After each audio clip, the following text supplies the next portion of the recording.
Let's do it. Okay, hold on. Oh my God. My Go Live isn't working on my Instagram again. The link does not work. You can't see? Oop. We're gonna be on.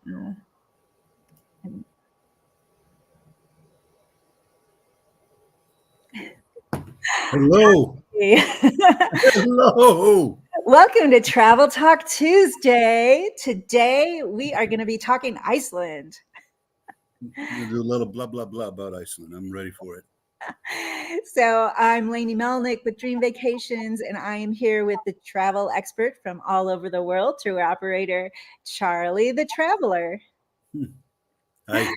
And we are going to be doing some giveaways again today. So if you want to win an Azamara cruise, hit my QR code up on the left top and enter to win my quarterly sweepstakes.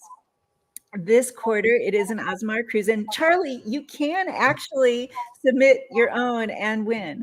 And if you'd like to do our comments giveaway, we are going to be collecting the names of everybody who puts hashtag Travel Talk Tuesday in the comments, and we will be giving away a $50 credit for any Charlie the Traveler tour that you book through Lainey Melnick Dream Vacations. So, shall we get to it? Iceland was the reason why you and I connected on the business level there. It started all with Iceland. That is I remember it well. And I think it's because Iceland is one of those destinations that is perfect for your kind of tour. I have people who want to start any day that they'd like, but they want to go all over Iceland and see all of these amazing highlights. And it's very difficult to do on your own. Some people can do it by cruise going around the island, but it's just not the same as being on land in Iceland. So that's why I use you for Iceland so much. It's a perfect destination for my clients and for what you're offering. And we'll go over the different times of the year to go and the pros and cons. We'll cover an itinerary. We'll talk about the costs. That's obviously a big topic in Iceland. Mm-hmm. We'll talk about the food, the people, the safety, and whatever else you'd like to cover. I'm sure these are all topics that people want to hear about. Absolutely. And I want to tell some great stories about when I was in Iceland. Also, I went there for New Year's Eve, and it is one of the most amazing locations to go to for New Year's Eve. I highly recommend it, but it is freezing. It's a very cold destination, but that's why it's so amazing when you're there for New Year's Eve. They have bonfires all over the island and fireworks. And they drink this drink called the Black Death. Do you know about that one, Charlie? No, it sounds scary though. Go for it. So the Black Death, it's their traditional drink that they drink on New Year's Eve, and it's like anise. It tastes like licorice. It's like Jägermeister, but it's like it kills you. It's when you drink it, it just burns going down. But it's highly alcoholic. And that's why they like it, because they're so cold, and then they go out and they watch these bonfires, and it's an amazing place to be for New Year's Eve. I just loved it. Yeah. Plus, did you see the Northern Lights when you went there at that time of year? So the Northern Lights is very unpredictable. So it was cloudy, and we were there a week. We tried 3 times to go out and see the Northern Lights. And one of the nights we could kind of barely see it. We even downloaded a special app for my phone so we could take videos and photos. But we just never had a good view the whole week. It was very disappointing. So, don't go there thinking you will have a guaranteed view. But, yeah. What we try to do is try to set it up at the very beginning of the trip. And then the longer you're there, the better chances you have of seeing it. That's why sometimes if people are just going for 3 days, something like that, it's hardest to hit. It's hard for us to hit it at that point. Or like our standard tour is 9 days, 8 nights. And our tour will cover the island pretty much better than any other company. That's pretty much as a fact. We've made sure that we cover all the highlights on the island. Whereas a lot of these other companies, they just kind of do one area, north, south, east, west, something like that. We really do the whole thing. 9 days, 8 nights, and being there for that duration, one, will ensure that you see all the highlights, and two, increase the chance of you seeing the northern lights, which starts toward the end of August and goes all the way into the winter time. If you go to June or July, you cannot see it. Period. Right. Yeah. And it's, but, and you can see it in many different ways. They have tours where you can chase the lights by land. They'll just keep moving till they find them. And there's some that are on boats. So which kind do you do, the boat or the land one? Land one. So we pick you up at 9 o'clock at night, and if all goes well, you get back around midnight.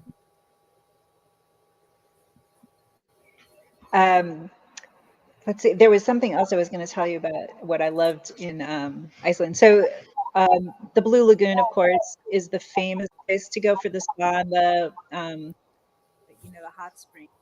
But there's a newer location that actually you introduced me to that is even better than the Blue Lagoon. Do you want to talk about that too? Sky Lagoon. So a lot of the important things to see in Iceland can be explored as a day trip from Reykjavik. There are some parts of the country, the island and country, that cannot be seen as day trips from there. Sky Lagoon, what you just mentioned, is very near to the capital. It's only 20 minutes away. And this thing has only been around since slightly before COVID. It's not like the Blue Lagoon that's been around for a while. I love both of them. And the experiences are different enough to where I tell people to do that. I recommend they do both of them. The Blue Lagoon is a little bit more family oriented, although it's also got a bar right there in the thermal pool and all of that. Sky Lagoon is a little bit more like a prestige, a little bit more like a, like Las Vegas meets nature type of thing. It's got, kind of a lounge type of vibe to it. So it's got a very nice restaurant there. It's got all this kind of stuff. So yeah, it's something between romantic and nature and a little prestige type of thing to it. So yeah, it's a good one. People love it. You can add massages also to your package. They have all sorts of options to do there. So yeah, I like that too. But so as I said before, the reason that Charlie's tours are so fabulous is because he does go all over the island, places that nobody else even tries to go to. So these are not necessarily 4-star luxury hotels that you're going to get to when you're out in the middle of Iceland. It's impossible. They don't exist. When you start getting to the more remote areas, the hotels are fairly basic. I mean, they're going to be clean and functional, but they don't yet have these type of 5-star establishments just because they are so far removed from everything else. The best hotels you're going to find, unsurprisingly, are in the capital, Reykjavik.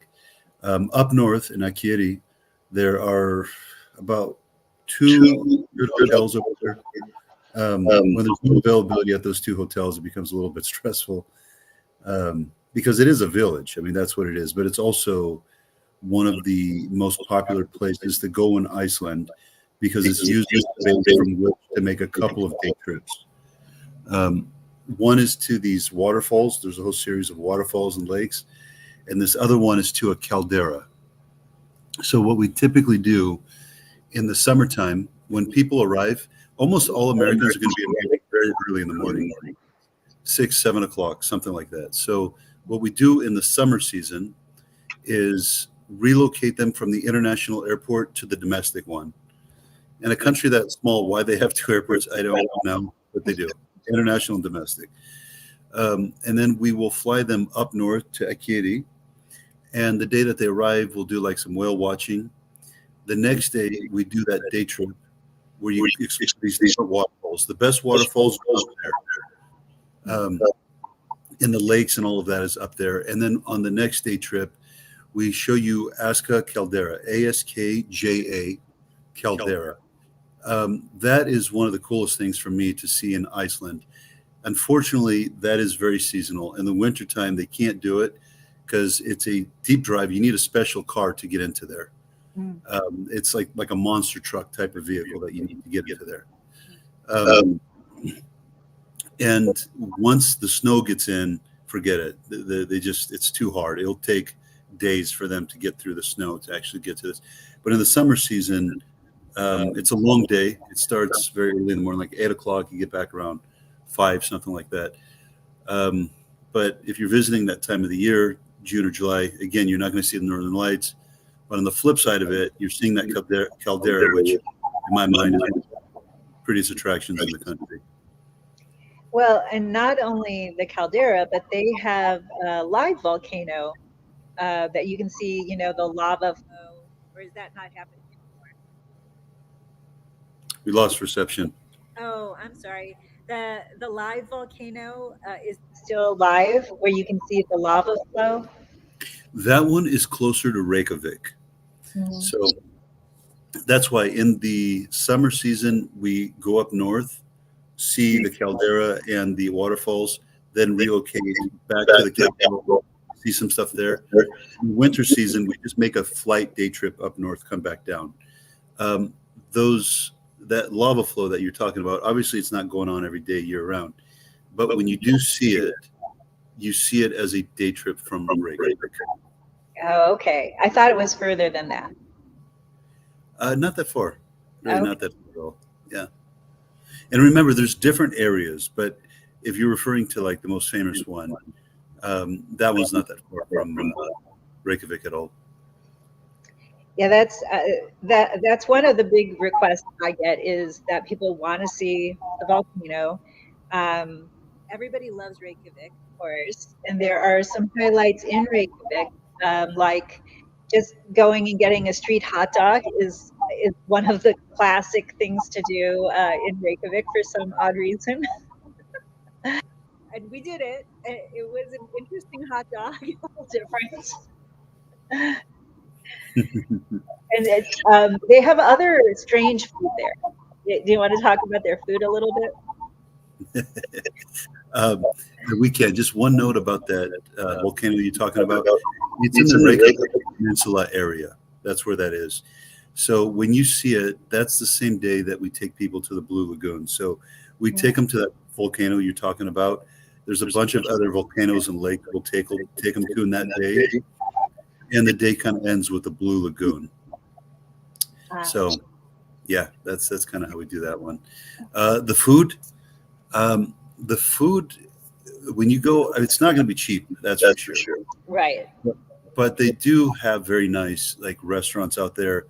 They've got like a bread that I really like. It's kind of like a multi-grain dark bread, and then they'll put like salmon, like this fresh salmon, raw salmon, and they'll put like avocado and some onions and some other kind of stuff.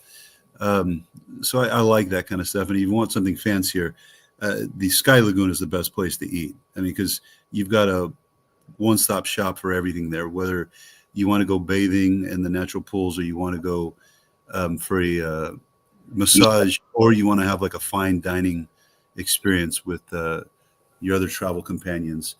That's a good place to eat dinner and experience the nature. And they had amazing hot chocolate, if I remember correctly.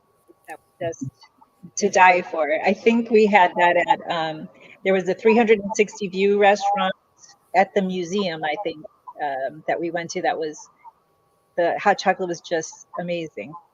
Sorry,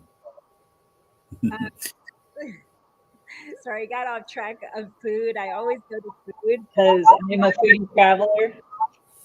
And I know people hear about unusual food in Iceland. It is an island, and so it's not easy to get food from other places. That's why anytime you're eating on an island, it's going to be more expensive.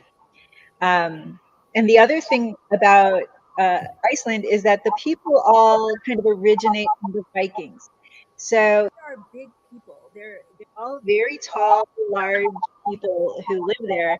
And there's such a small gene pool. I don't know if you know this, Charlie, but on their dating app for Iceland, there's a genetic pool. So you can tell if somebody's related to you. They're fabulous people, just the sweetest, nicest people. And they're all related to each other. I don't want to be dating my cousin. My gosh, they're a hybrid, so they've got that Viking gene that you're talking about. They're mixed with Irish because both of them came into Iceland. So they're, I don't know what the percentage, if it's like a 70-30 or 60-40 or something, but there's a lot of the Irish DNA and the Celtic, basically, DNA. And they're all big drinkers. That's probably why. Yeah, for sure. So yeah, how with your customers, typically, how long do they want to spend in Iceland? I mean, I have some people who just do a pre or post on their cruises, who just want a couple nights in Reykjavik.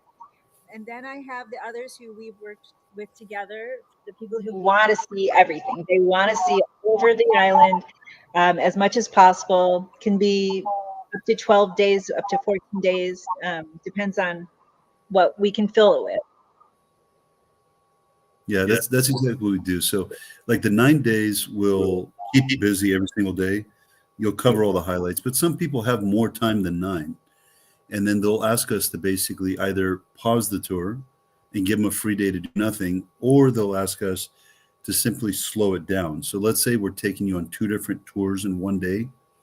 If they say, hey, we have 10 days, we can now split the 2 tours into 2 days. So you'll have, instead of activities from 8 or 9 until 5 or 6, now you're going to have like a 4-hour tour one day, a 4-hour tour another day. So when people have more time than that, we'll kind of customize the itinerary and spread it out a bit so they have more breathers. Usually, though, people have to kind of get in and out. They don't have these long vacation luxuries that some older people typically have. So, the 9 days is kind of a good number for them, where they go see it, they get back home, and they feel like they got the full experience. Right. And I think, yeah, I mean, it is a lot of activity. So to try to get it all done in 9 days, you are going all the time. And some people really are like, please, can I just rest for a little bit? So then you add in a few rest days, or some rest afternoons. I think that's a great way to customize it to make it easier for everyone. Mm-hmm. Yeah. And when you get into the,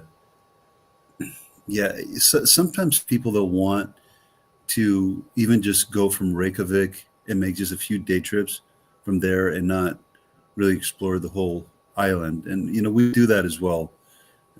People seem to kind of have different interests, and we kind of accommodate the different types of people that visit Iceland. But yeah, like you said, I mean, if you want to cover the highlights, 9 days will do it, but you're going to be busy every day from 8 or 9 until, like, let's say 5, 6. If you got the more time, why rush it? Just right. Slow it down. You'll see the exact same stuff, but just at a slower pace. That's all. And I know this is a little off track here, but one thing a lot of people are asking me about who are going to Iceland is Greenland as an add-on, because it's very close. Is that something that you can talk a little bit about? Believe it or not, I've never been to Greenland, and we don't operate there yet. So I never, me personally, I never send anyone to anywhere I haven't been, that I haven't found people, trained people, set up all my stuff, done all my system. I try not to make people my guinea pigs. So if I haven't been there, I keep my mouth shut. So I'll just say Greenland looks beautiful in the photos. I'll say that. You should check on it, because it is up and coming. And it is like right up your alley of a destination that you would do great. But did you know that Greenland is owned by Denmark? I think I did, somewhere in my head. Yeah, somewhere in there.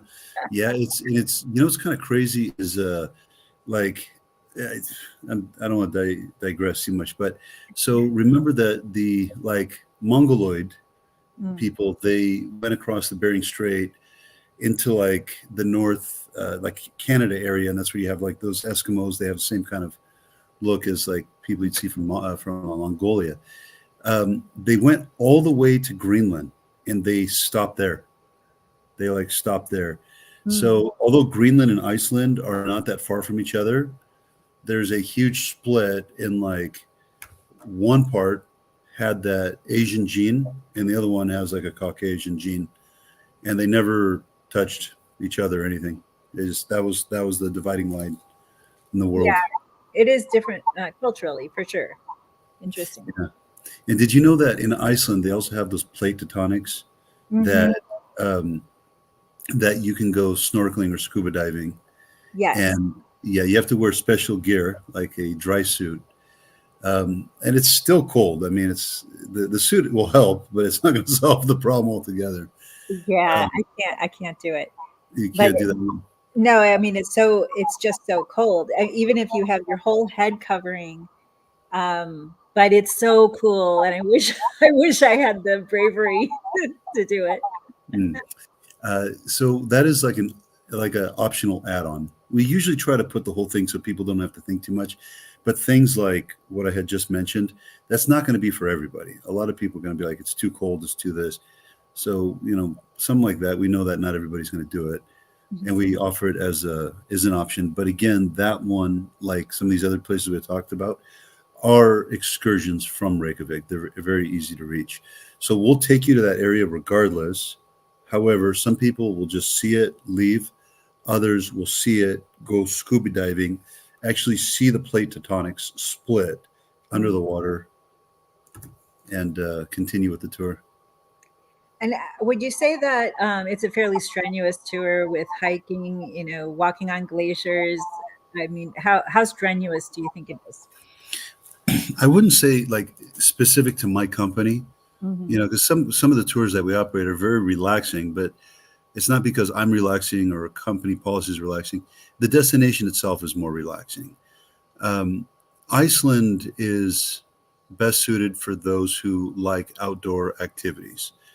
They're similar to the people who'd want to go to like Western Canada or who want to go to New Zealand. Same type of person. They want to get out there. They want to hike. They want to see a bunch of stuff.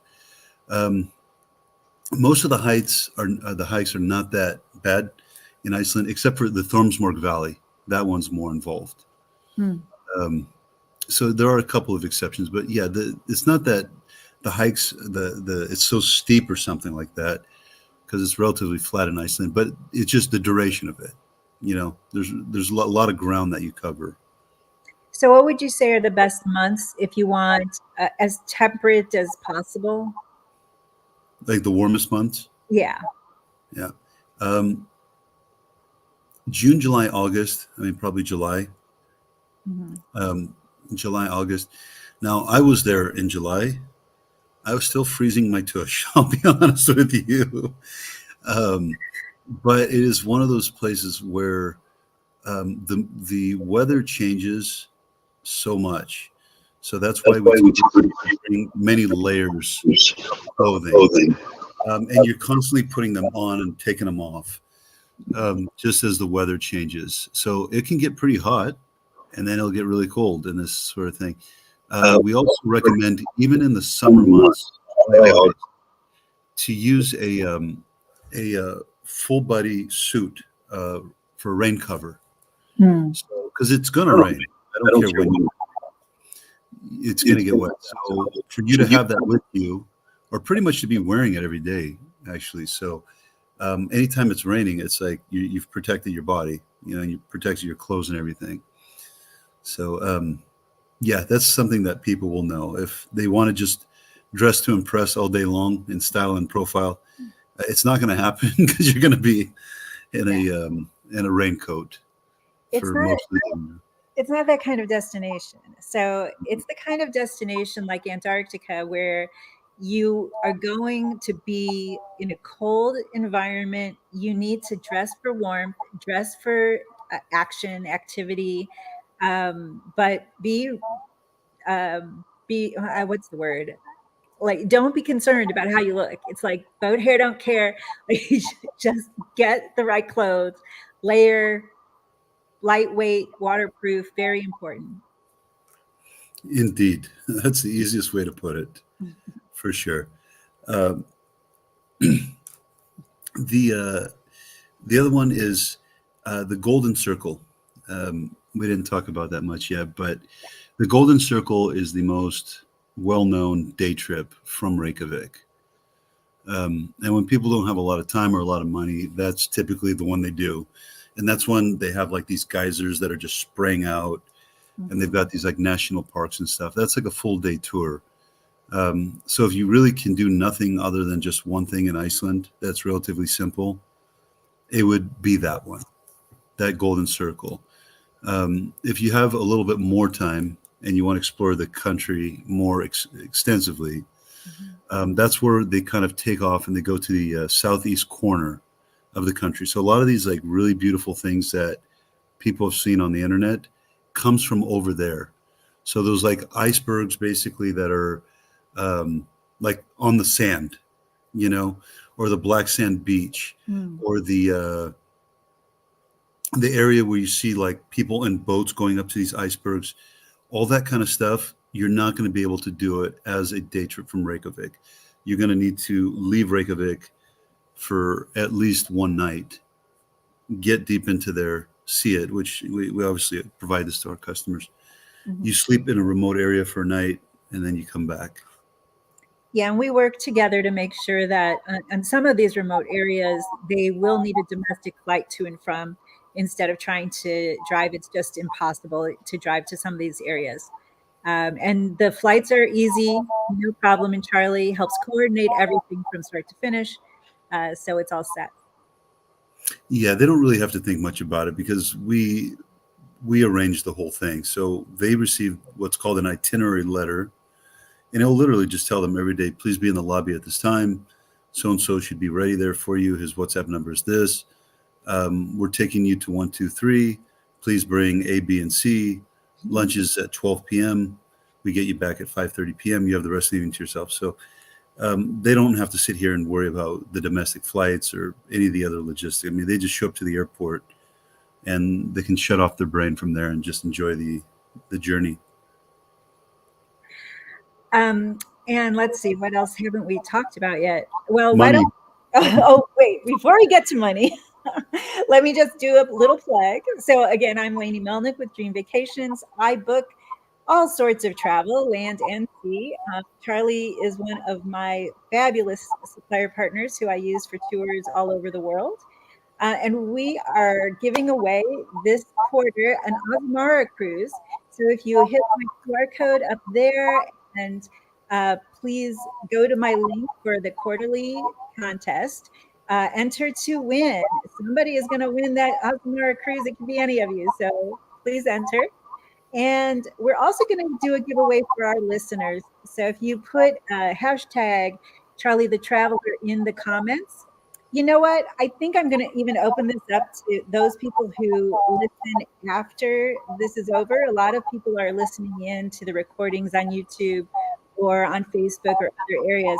So if you just make a comment with hashtag Travel Talk Tuesday, we will give away a $50 credit to any Charlie the Traveler tour that you book through Lainey or any of my staff and my team.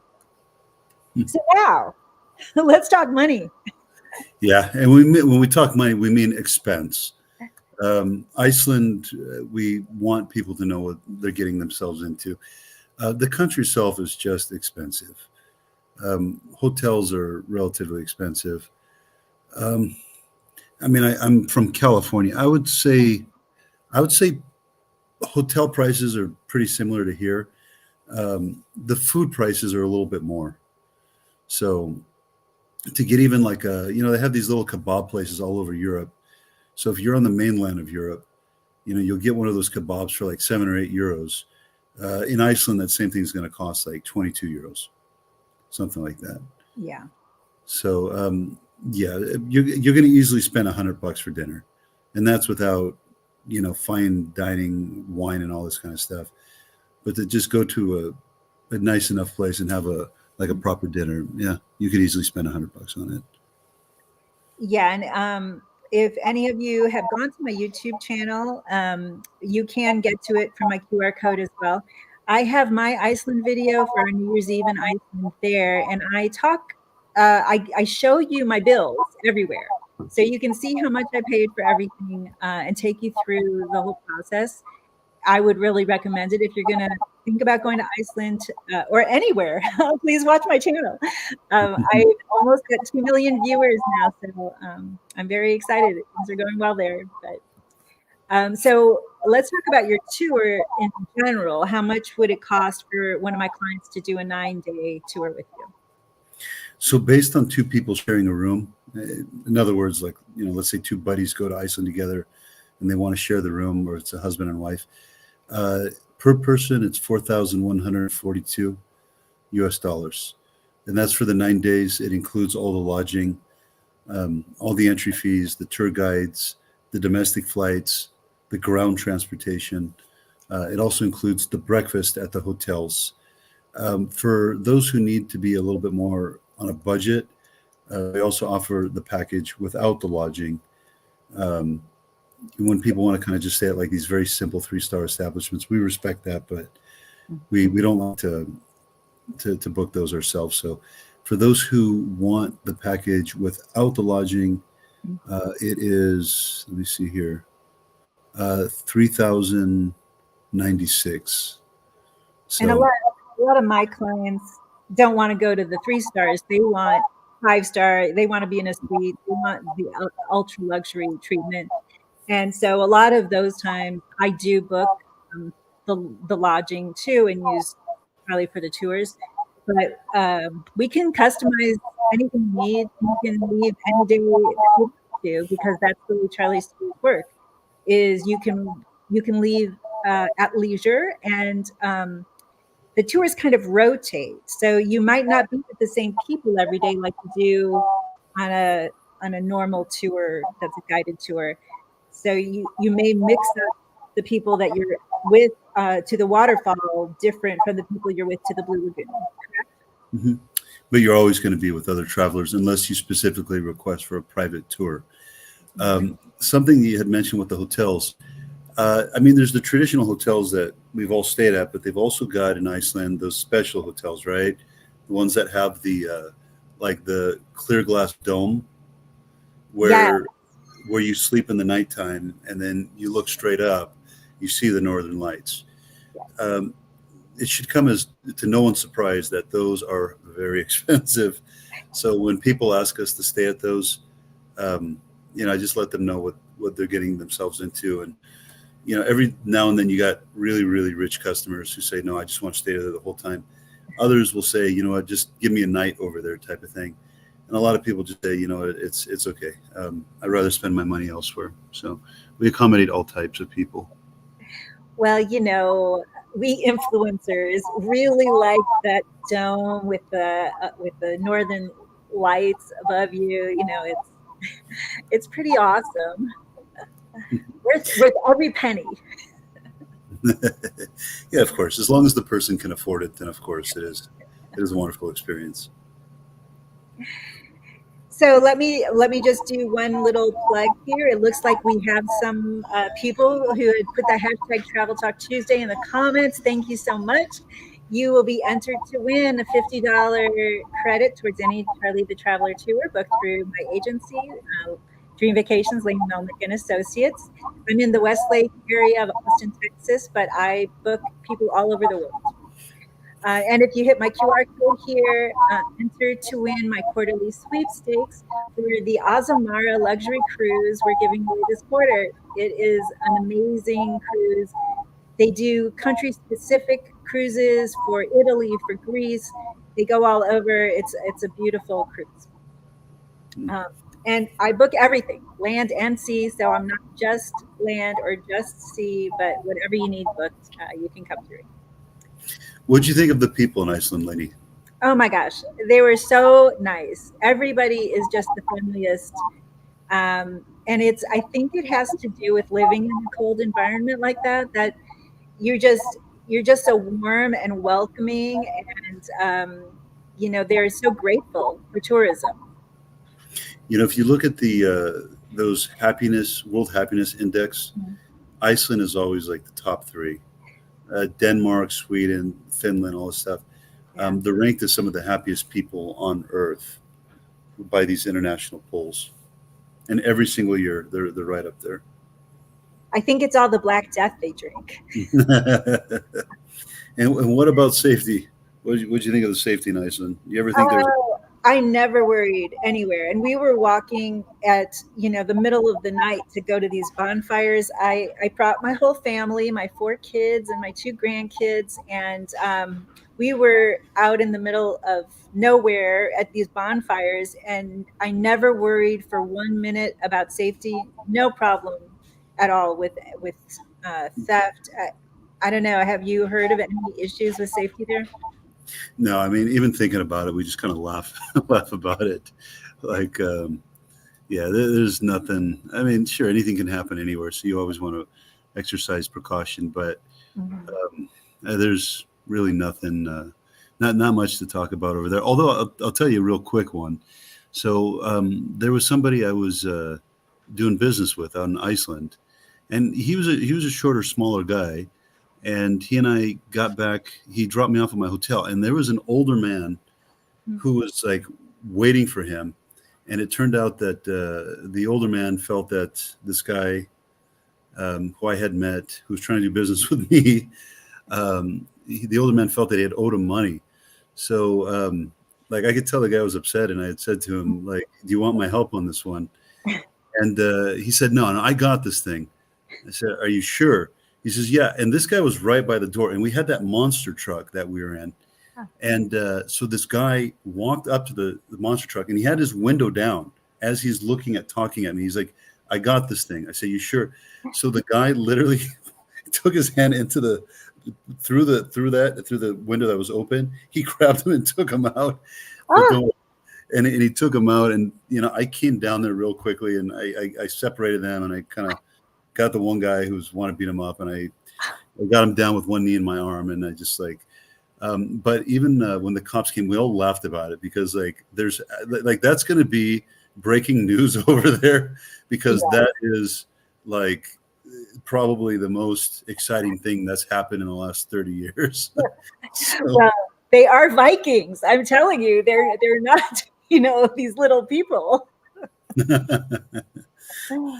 I always joke with the other guy. I said, man, I saved your life. That guy would have kicked your butt so badly if I didn't get involved. So. Oh my gosh.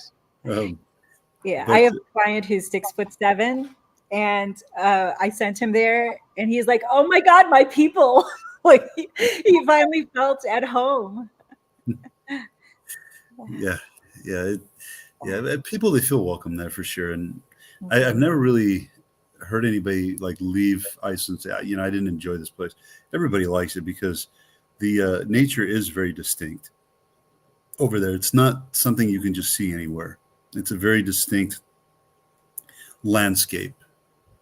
Yeah, I totally agree. And one of the things that I thought was really cool about the Blue Lagoon massages is they can do a floating massage, which I actually get now that I do aquatic therapy. I get my floating massages here, but to do it there with that landscape, gosh, amazing, beautiful. Yeah, thanks. I need one of those right about now. That would be great. Well, like we said, people, they can start this whenever they want. Mm-hmm. We don't cancel on them. The only time we've ever canceled was during COVID years ago. Prior to that, since then, we've never canceled. If you've booked it, you're pretty much guaranteed you're going to be going. And you've got your own on-call concierge. If you need anything, somebody's on call for you. You don't have to wait 43 minutes for somebody to pick up the phone. They're right at your service while you're on the tour. You need anything. You have tour guides every single day. You've got that letter that tells you every single day where you're going. So, I mean, it's pretty much set up so you don't really have to do much other than just enjoy yourself. So that's why we're in business. We turn people's fantasy into a reality. Or at least we try to. Yeah, and we take their letter that is a physical paper letter, and turn it into an itinerary that you can have on your phone, electronic. You can go to it on the web, or you can have it offline. And that way, when we get drivers' information the day before, we can quickly shoot that out to you, and you have all the information that you need for the trip, so you can travel completely stress-free. And we do all the worrying for you and make sure that you have everything in order. So, Yeah, we have over 850 five-star reviews here, so fortunately we're keeping the smile on people's face. Something that we forgot to mention, we talked about like couples going on this trip or families. We also do solo travelers, so you don't have to be a big group or even with somebody else. If you're a solo traveler, and we get a lot of those, especially female solo travelers, you're welcome just the same. Don't worry about the group turnout size. Yeah, and I sent groups also. Group travel is great there as well.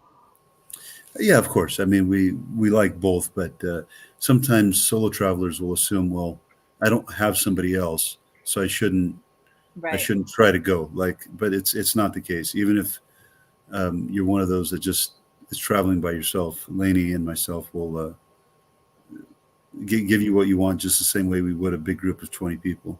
Right, and you don't charge a single supplement. No, the only difference in cost is for the lodging itself. So in terms of the transportation or the tour guides or any of this kind of stuff, there's zero supplemental fee. The only thing that changes in price are the hotels, because if you're staying in a $300 a night room and you're by yourself paying that $300 versus you're splitting that cost with a friend, at the end of the day, that room still costs $300. So, but that's literally the only supplemental fee. And also, when people go to the Thormsmorg Valley, there's a fee for that one, but that doesn't have anything really to do with solo travelers. Until things change, there used to be, so basically from the Reykjavik, we'd go all the way to the southeast corner of the country, and then we'd be able to get to the Thormsmorg Valley before going back to Reykjavik, and then get back to Reykjavik. So for the time being, to go from Thormsmorg Valley back to Reykjavik, right now it's only on a private basis. We're hoping that they'll bring back the shuttles and things like this. But yeah, on that part right now, there's just private transport for that part. And it's not so easy there to just do it on your own. You know, it's hard driving. I would not recommend you just going off on your own there. I don't really know how people do it. I know it's popular. I mean, they're not going to cover a third of what we show them. But I mean, some people, they just kind of want to get on the car and do their thing. I get it. But I mean, for starters, you're going to be out in the middle of nowhere. You're not going to have internet reception. And now you're trying to get from the lake to the volcano, or from the volcano to another natural attraction. If you didn't plug all this stuff in before you left for the day, you're in trouble. You know, you're not going to be able to get there. So there's that part. And then you also need special types of vehicle for certain parts of the country. The Aska Caldera I had mentioned earlier, you need like a monster truck. But, so what are you going to do? You're going to rent a car to see the rest, turn that car in, go get a monster truck for the day, and it doesn't work. The same thing with the Thormsmorg Valley. You can't go to the Thormsmorg Valley just with a regular car. You need a special car. So we kind of coordinate all of this stuff for you, so you don't have to figure this stuff out. The third countries where we operate, Iceland was the hardest one for me to put together, in all honesty. It was number one. Just because of the logistics, how to be able to do all of this and keep the cost down. Because really, I mean, if I wanted to, I could just get private everything and teach all these people to do all this stuff completely privately. But then, of course, prices would triple. So how do you use what the country has intact and work within their policies and their schedules and everything else, and coordinate it to where people are still going to see everything, you're not going to miss anything important, and you could do it as affordable as humanly possible. So eventually I got to that point, but it literally took me 7 months. Other tours, 2 weeks, I set it up. I started training people. I was good. Iceland took me 7 months. So that's one thing I want to mention that really does different than a lot of other tour operators. He doesn't just go to get your guide and go schedule somebody he's never met before. That is not who he uses for his tours. He actually trains his own tour guides, so he knows exactly the kind of service you're going to get. It's to his liking, and they're all high quality. I don't think I've ever had any complaints about anyone I've ever put on any of your tours. I've just gotten 5-star reviews for them. So bravo, you do a great job. Thank you, Lainey. So the one thing I did want to point out though is people compare pricing to here. So they think, well, I've got a $400 a night hotel room. I'm going to be in a penthouse. It's going to be amazing. It'll be beautiful. That is not necessarily what you're going to get there. So don't compare price and the hotel type, because even in Reykjavik, they're just not used to having luxury hotels. It's a very different kind of environment. There are now more than there used to be. Do you want to read that question? The question here, I'm looking at it.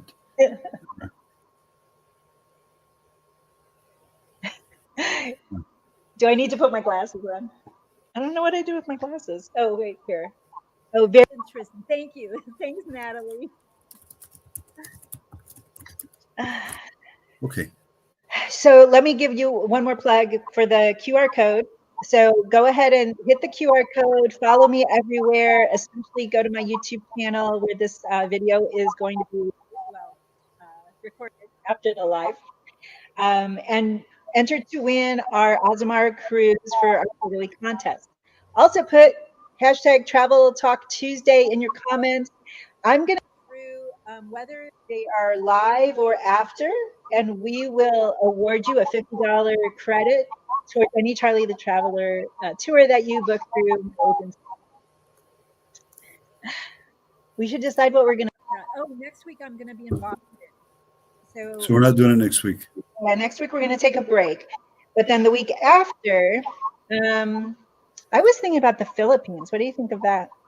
Let's do the Philippines. Okay.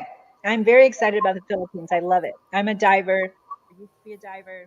So that is one of my favorite destinations. Whale sharks, all sorts of great things there. Yeah, that is a good one for sure.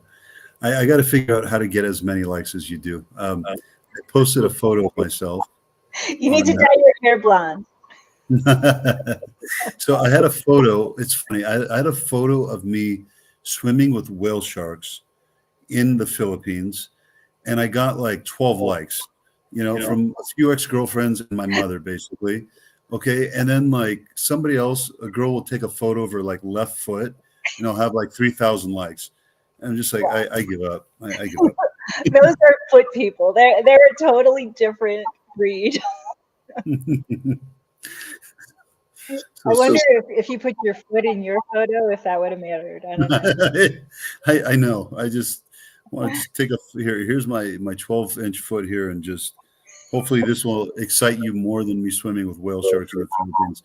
Whatever it takes, just tell me what to take a photo of.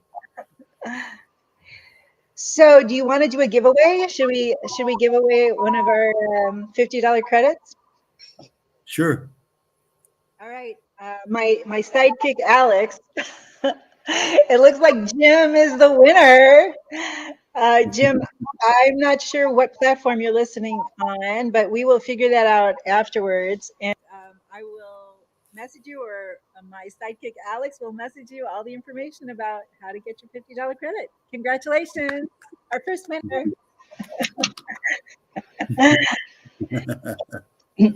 So what are you going to do next week when we don't have a live show to do? I'm going to sleep for once. That's what I'm going to do. I need more of it. Just work's been nice and busy. It's better to be too busy than too slow. Absolutely. And we're keeping ourselves busy with some good stuff. So Iceland, it keeps us busy year round, as do a lot of these other tours. But the speed that you're able to get back to people, your response time really makes a big difference in how much they trust you, so we always respond to people quickly and just make sure all their questions are answered. After we've answered their questions, we leave them alone. They do whatever they have to and think about things, but we just want to make sure they don't have any questions. That's it. So you know what we didn't talk about? Whale watching. That's one of the things that was really cool there, although it's really cold out on the boat. But we saw, what kind of whale was it? I think it was a very unique whale that you don't see in other areas. I can't remember what it was. So watch my Iceland video. Go to my YouTube channel. I briefly mentioned the whale watching. We typically do that on the first day, regardless whether it's well, no, typically actually it's the summertime we do that. When we take you up north, we do the whale watching. In the winter season, it's not as popular because you're not going to see as many of the whales. So you could be out in the water freezing with seeing nothing. So what we typically do in the winter season is instead take them for horseback riding in a nice area.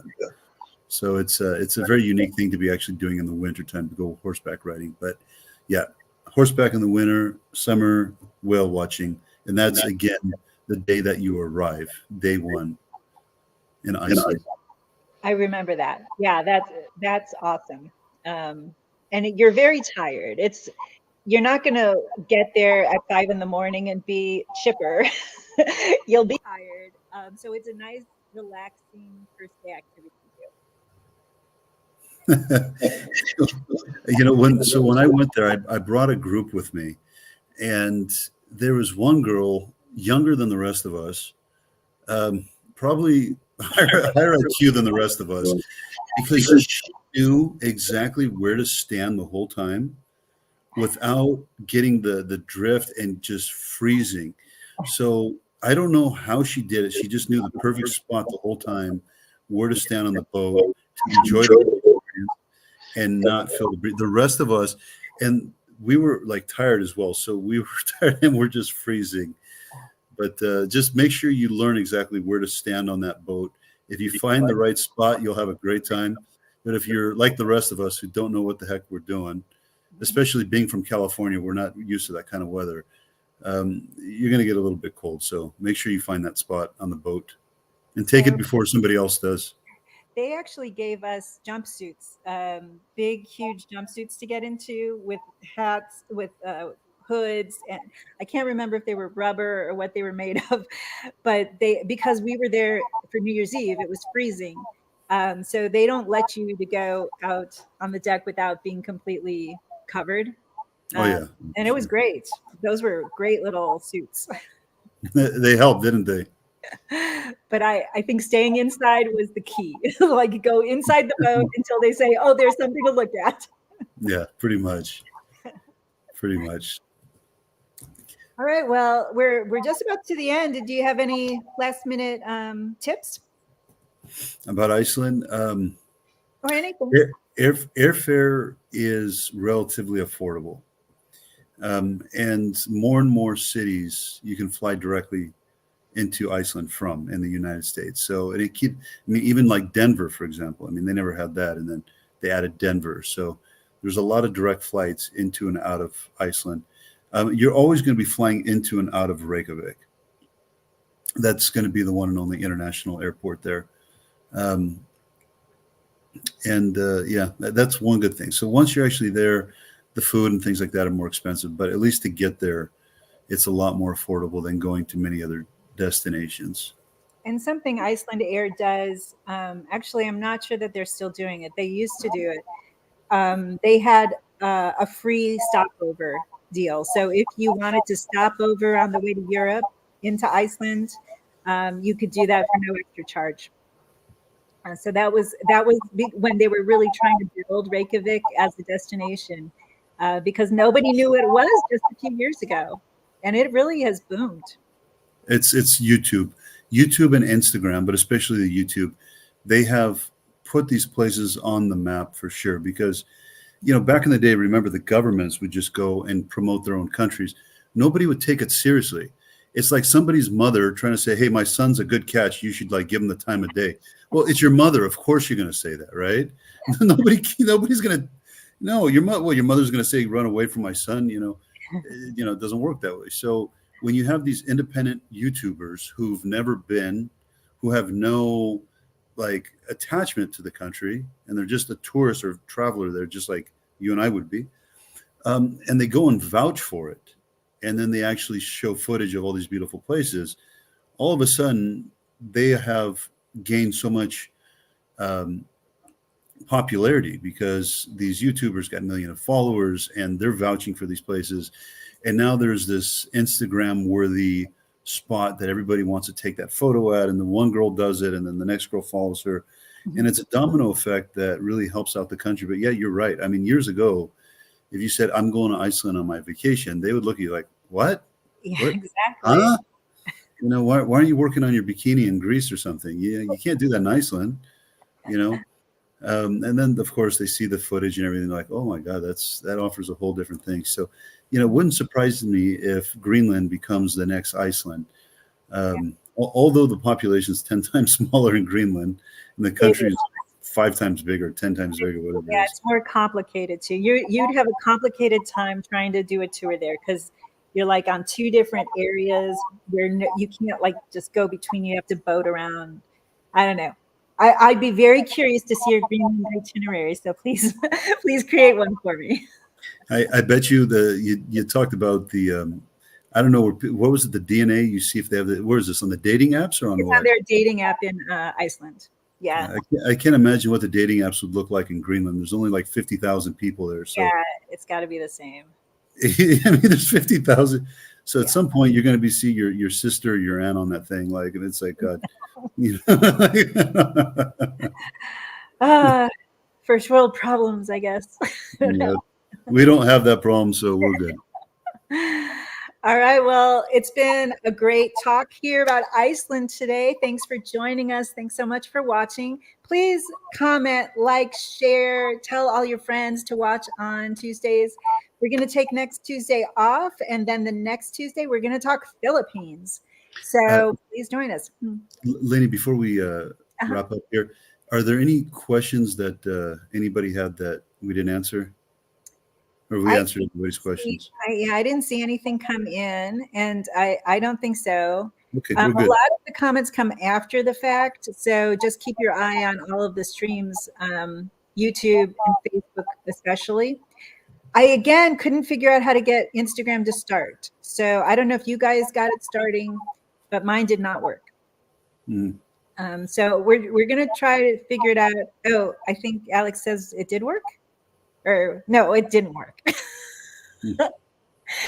Okay, so we're going to work on it and hopefully get Instagram working for the next show.